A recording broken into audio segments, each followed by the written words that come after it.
The following program is underwritten by the Nevada Irrigation District.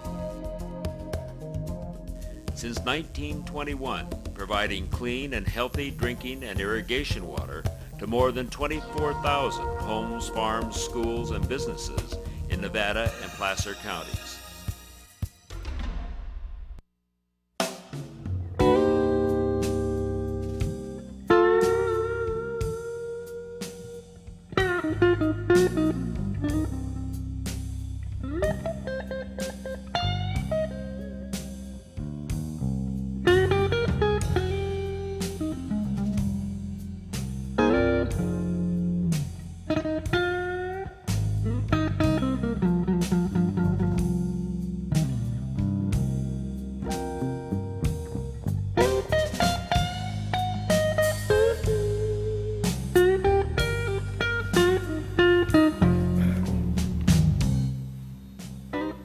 Hi, I'm Lou Sitzer, Director of Nevada County Television, and this is NCTV Interviews. Thanks for watching.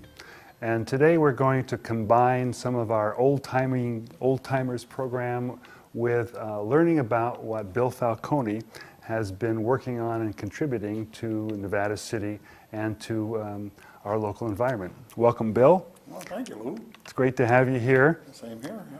Bill and I go back a ways because our kids went to school together. That's true. So we've kept in touch, and it's really been great to see what you've been up to.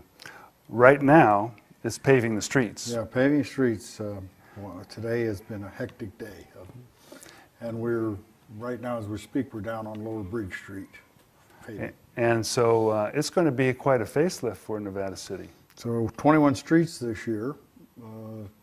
Before we're finished, we're spending close to $450,000.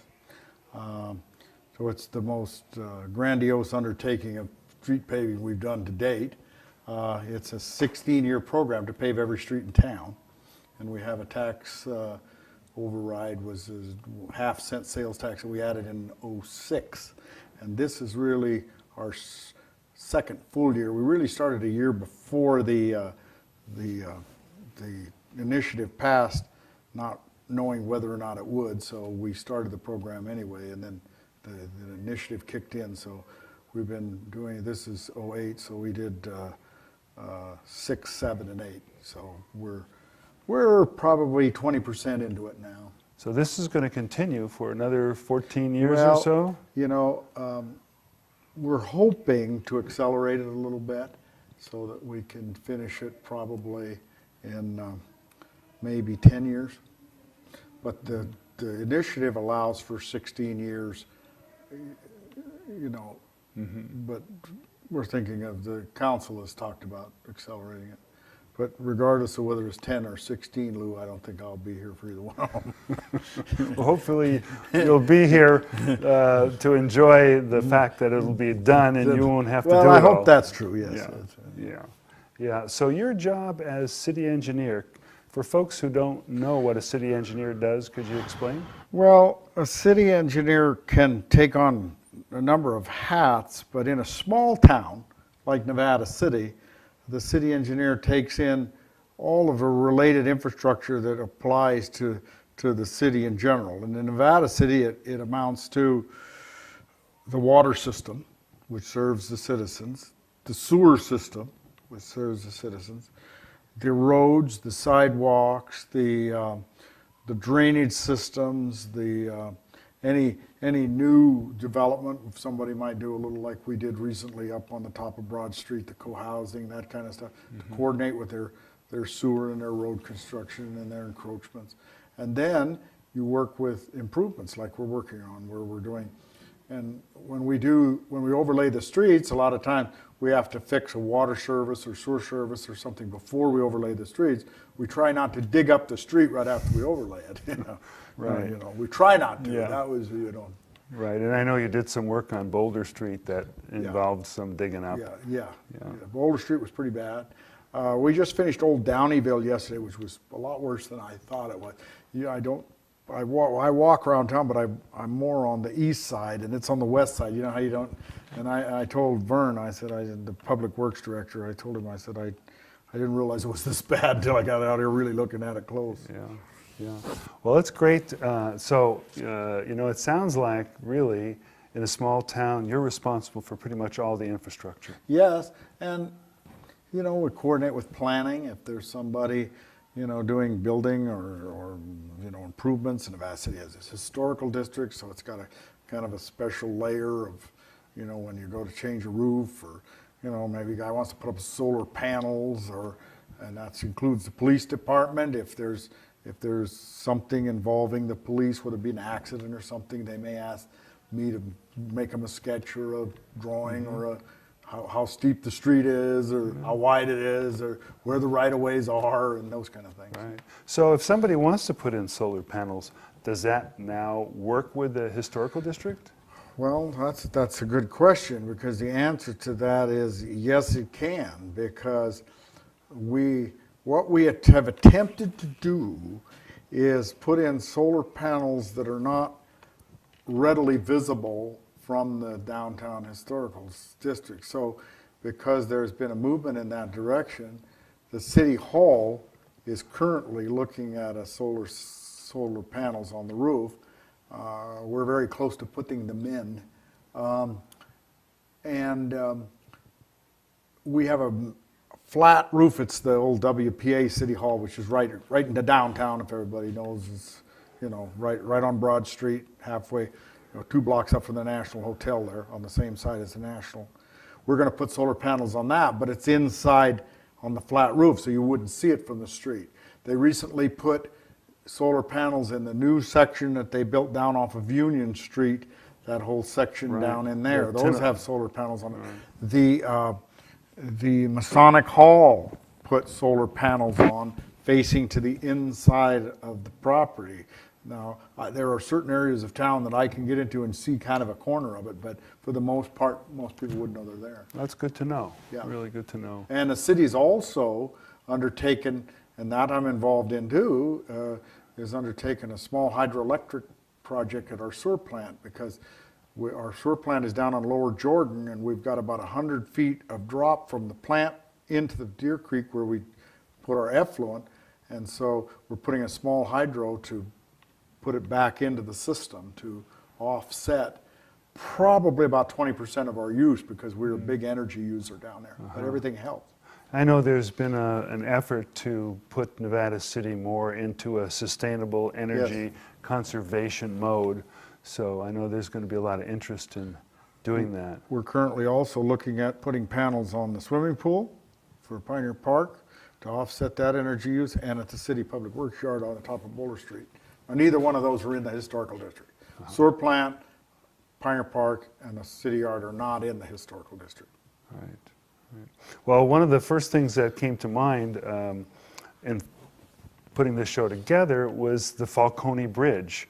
And I know that it's unfortunate we don't have pictures today for you, but we have a very historic bridge that was replaced. Actually, it probably was replaced more than once. Well, the history of that is, first of all, it's not the Falconi Bridge. Well, I call it the Falconi Bridge. You know, it's called Spring Street. It's called the Galt Bridge. Okay. Galt was the mayor when they built the bridge that we replaced in 1903, and he died in office, and they named it Galt. But originally, when you came into Nevada City after 1849, you came in from the lower parts of the town and down towards, in those days, the main route came from Rough and Ready in this way. And because that's where there was heavily mining in Rough and Ready and down along those ravines there.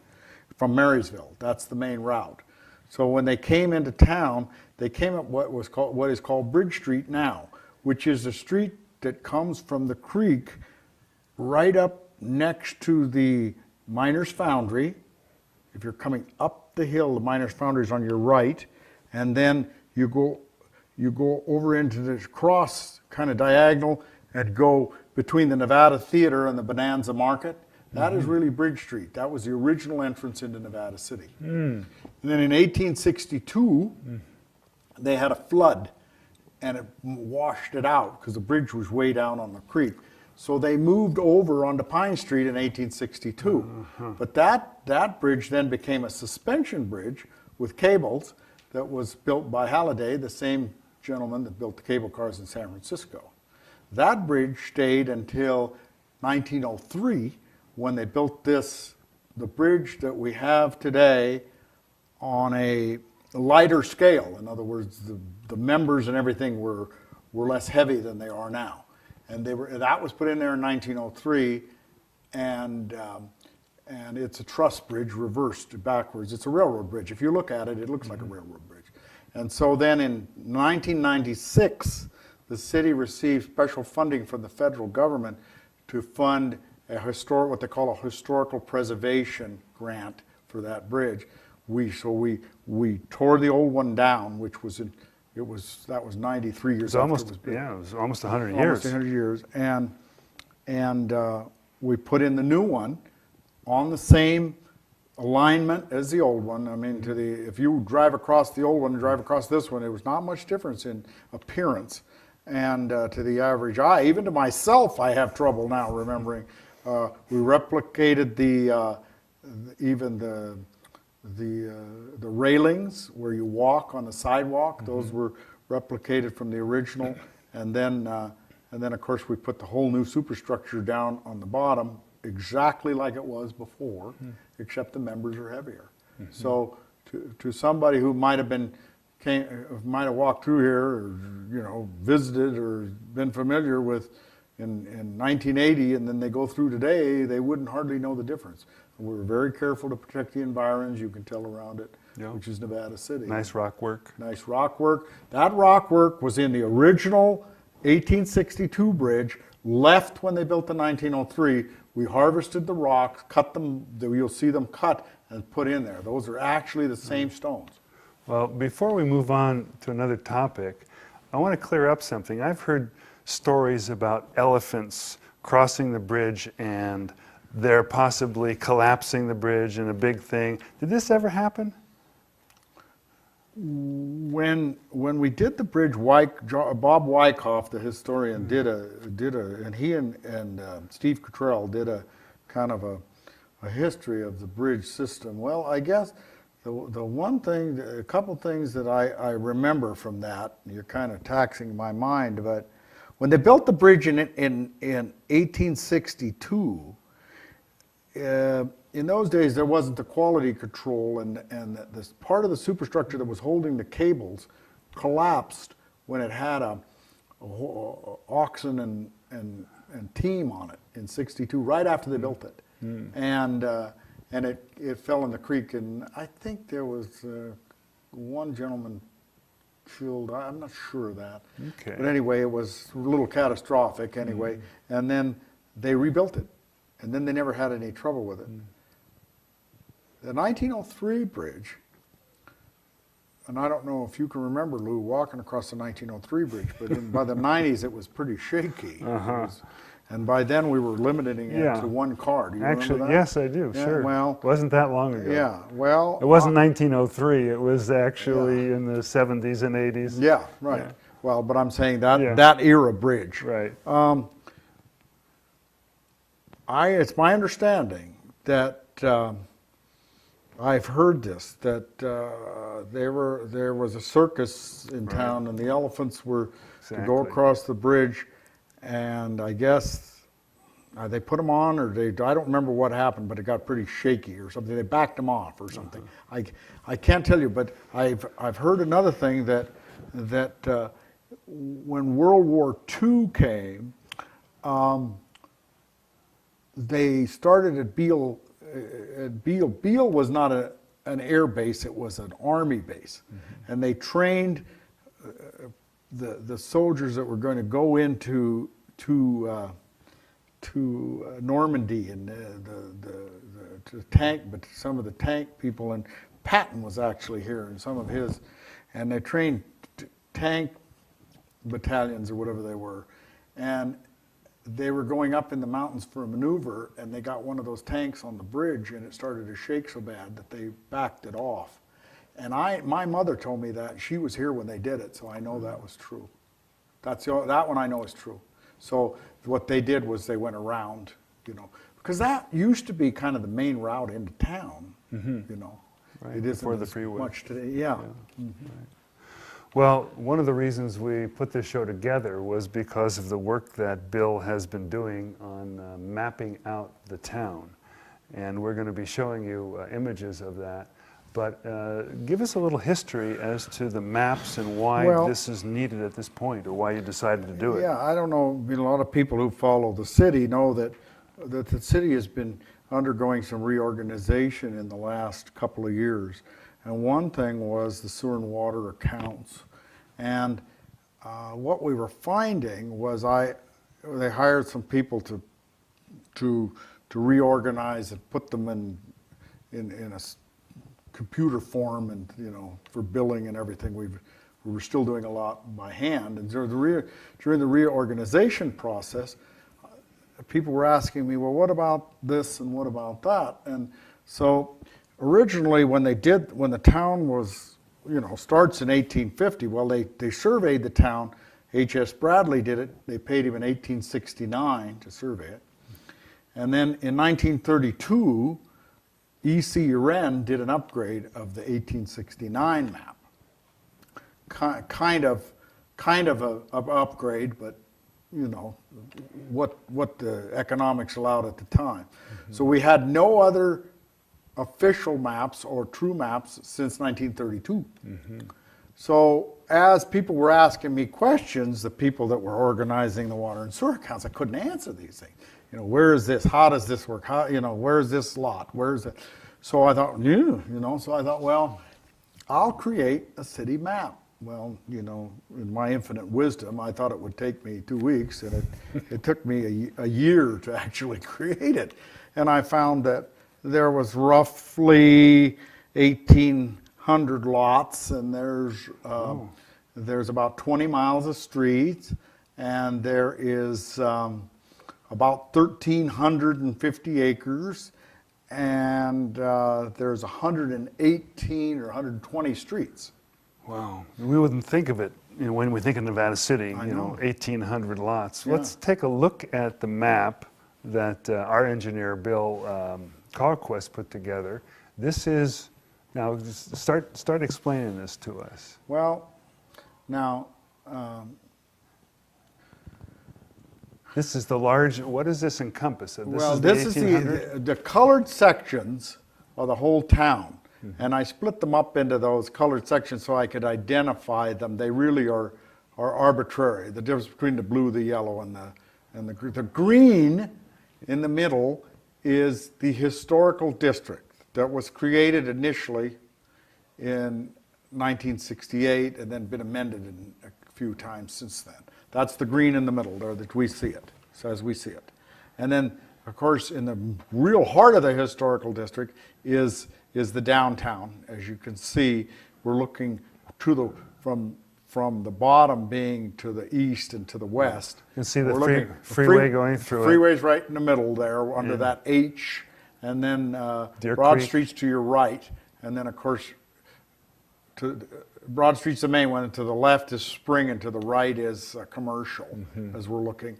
And the historical district had never been truly delineated to include all of the little lots. It was written out in a text form, but we didn't have a map that actually identified the lots and each number and so on. So I went ahead and actually put the exact district boundaries as they were, you know, on the map. That's the first truly historic map. We had kind of a drawing off of the 1932 H.S. Bradley, but it didn't define all the lots like that. Right. And then there were a number of lots that didn't have addresses because there was kind of no reason for them. They just evolved that way. Like the Catholic graveyard or the Pioneer graveyard on Upper West Broad. They didn't have lot numbers because, you know, there was no reason for them. They had no services or anything. So I went ahead and assigned every lot. And those that are, and what I did was when the council passed a resolution, we passed a resolution adopting the map, But the resolution states that just because I gave it a lot and the lot number doesn't mean it's an official or entitlement or anything like that. Yeah, or will be taxed. Yeah, or anything. Yeah. Because I know there It was was just for identification purposes. Right, there was some argument and disputes about who was in the historical district, Yeah, who isn't, That's who's gone in the now. business district, who isn't, Yeah. because of all the. Because they didn't have an accurate set of maps. That's just what drove this, Lou. Yeah. It was those kind of questions. Well, is my lot in the historical district? Well, I kind of think so, Now that's the Northridge annexation you're looking at up there, like the Northridge, and that's Manzanita Ravine, which is now on the freeway, and Lower Coyote. So now, you really as you got get into the details. Yeah, you get into the green now. We're getting into the downtown, say, and Church Street. You see 201 Church Street on the far right there. That's the courthouse, and then we drop down into the middle of that intersection to the top left there. That would be the Friar Tuck's and the building that burned down in that corner there, and then.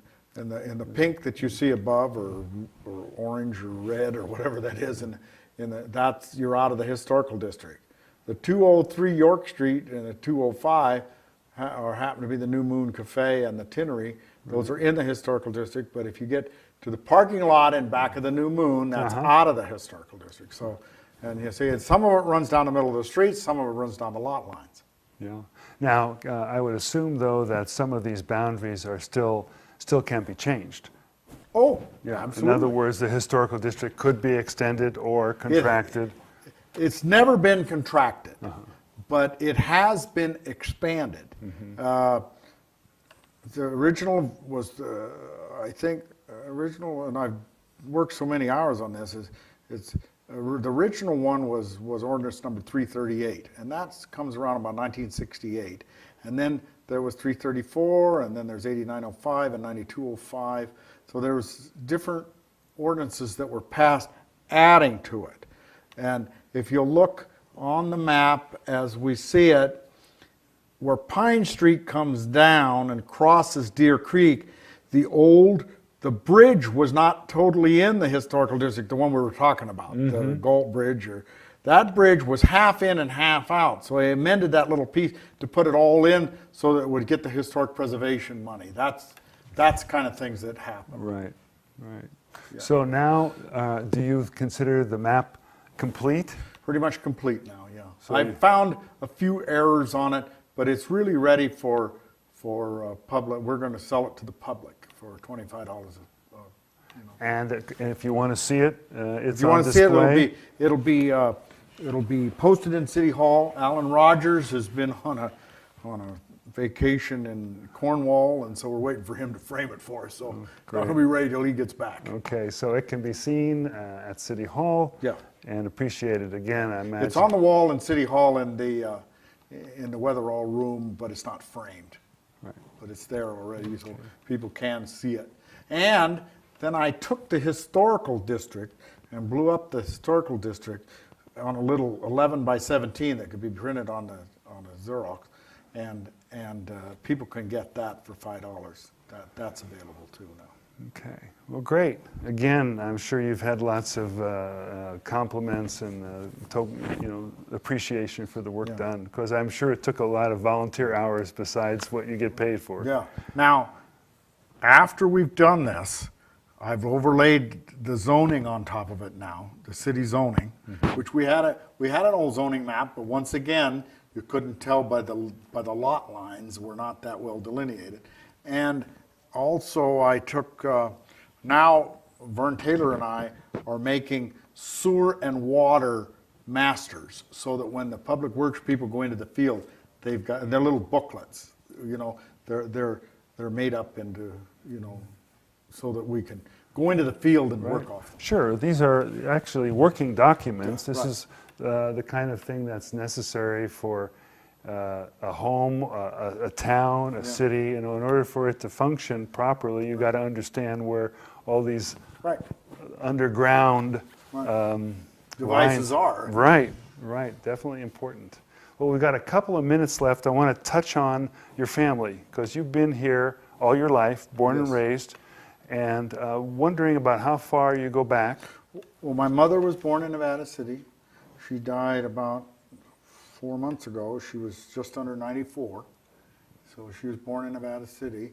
My dad was not born in Nevada City. He came here as a little kid, but he was here he grew up in Nevada City. That's the only thing he remembers. And my dad worked for County Public Works, so, you know, the apple doesn't fall far from the tree, Right. so, you know. And so, you know, we've lived in Nevada City. My grandparents on both sides came to Nevada City, and my mother's father came to Nevada City in the 19th century. He was here way back. So they've been here 115, 20 years. And that counts for a lot. For the people who are recent immigrants to the area, it's kind of, in a way, an old boys network of old timers who've been here, not just men, but women too. No. Yeah, women. And so there's this Some whole... very prominent women over the years Right, that, so- you know, that ran the post office and different things that I can remember when I was younger. There was a lot of prominent women there. So one of the things that we want to feature more and more on our shows is looking at the families of the Nevada City folks and going back into the history of, because those families are still here. You know, they still have an important role in, they are still here, in the and how the town functions. And so it's part of our history. You know, I'm really glad that you could be here to bring some of that history to light. What's the future for you? Well, you know, I've been here since 1972. I started working when we did the gas lights downtown, and Another great addition. another great addition. We did that, and I was working under Pat Ingram in those days. Pat was a civil that would work for the city. He was really the city engineer. I was a junior engineer. And then, so I've worked for the city off and on since 1972. And I worked as a consultant for many years, and now I'm full-time now. So, so, you know, that's getting up on 36 or 7 years, you know. And so, you know, a couple more years, and that's about enough, you know. Well, look forward to hearing more about what you're doing. I want to also invite people who have been here a long time. We do a historical archive show. We want to document the history before it disappears. And so if you have family, friends, historical stories, ways in which you would like to share your lives or lives of family members with the community, please contact NCTV. And with that, I'd like to thank Bill. Thank you. For being here with us. I want to thank Ben Menzies for helping on the floor, and Marilyn Blom, Gail Woodman, and as ever, Bill Carquest, our video engineer. Please continue to watch NCTV, become a member, and tune in again. Thanks a lot.